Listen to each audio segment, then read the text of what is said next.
សាលាអន្តរជាតិប្រៃវេសាខាផ្សារទំនើបសុំស្វាគមន៍ទទួលបានហាងរូបករណ៍ 50% ភ្លាមសម្រាប់សិស្សនិស្សិតចូលឈ្មោះចូលរៀន100នាក់ដំបូងទទួលចូលឈ្មោះចូលរៀនចាប់ពីពេលឥឡូវនេះចូលរៀននៅថ្ងៃទី3ខែសីហាឆ្នាំ2026ខាងមុខនេះកម្មវិធីសិក្សាស្តង់ដារជាតិអន្តរជាតិរួមមាន1ថ្នាក់មត្តេយ្យភាសាអង់គ្លេសនិងភាសាអង់គ្លេសទូទៅ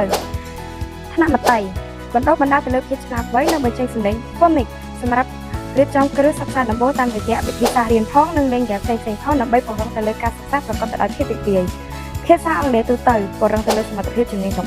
ដាប់អាននិយាយសរសេរនិងប្រព័ន្ធវិជ្ជាករដើម្បីធានាទៅលើការប្រើប្រាស់ភាសាដោយទំនុកចិត្ត2ថ្នាក់បំផុតភាសាខ្មែរនិងគណិតវិទ្យាទទួលចូលឈ្មោះសិស្សចាប់តាំងពីថ្នាក់ទីមត្តេយ្យរហូតដល់ថ្នាក់ទី6ផ្នែកភាសាខ្មែរផ្ដោតលើការអានការសរសេរអក្ខរាវិរុទ្ធនិងការយល់ដឹងអក្សរសាស្ត្រខ្មែរបានត្រឹមត្រូវ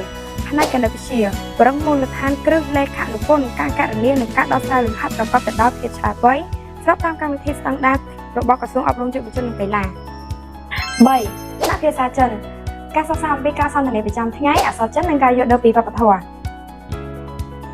ដើម្បីបង្កើនឱកាសជោគជ័យនិងសក្តានុពលដ៏ទូលំទូលាយក្នុងពេលអនាគត4ថ្នាក់បណ្ដុះបណ្ដាលជំនាញកុំព្យូទ័រស្វែងយល់ពីបច្ចេកវិទ្យា Digital មូលដ្ឋានការប្រើប្រាស់កម្មវិធីការិយាល័យទំនើប Word Excel និង PowerPoint និងការប្រើប្រាស់អ៊ីនធឺណិតប្រកបទៅដោយសុវត្ថិភាពនិងប្រសិទ្ធភាពខ្ពស់សូមបញ្ជាក់ផងដែរថាសម្រាប់ការចូលឈ្មោះចូលរៀនភាសាអង់គ្លេសនិងថ្នាក់ភាសាខ្មែរសាលានឹងថែមជូនថ្នាក់ភាសាចិនដោយឥតគិតថ្លៃ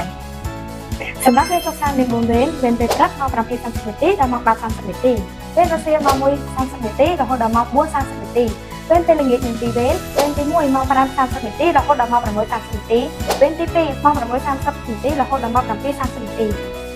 ទីតាំងសាលាស្ថិតនៅភូមិកែរស័ក្តិឃុំកំពង់ហាស្រុកកំពង់លែងខេត្តកំពង់ឆ្នាំងនៅខាងក្រៅផ្សារកំពង់លែងបន្តិចសម្រាប់បងប្អូនដែលមកពីកំពង់សាឡាឡើងមករហូតដល់សាលាស្រុកកំពង់លែងមានផ្លូវបត់ឆ្វេងមួយត្រូវបត់ឆ្វេងរហូតមកដល់មណ្ឌលសុខភាពកំពង់ហៅ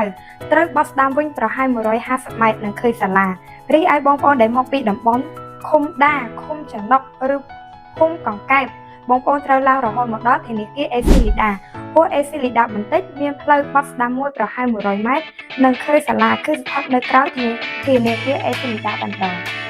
សម្រាប់ព័ត៌មានបន្ថែមសូមទាក់ទងមកលេខ061 900 544 086 900 544សូមអរគុណ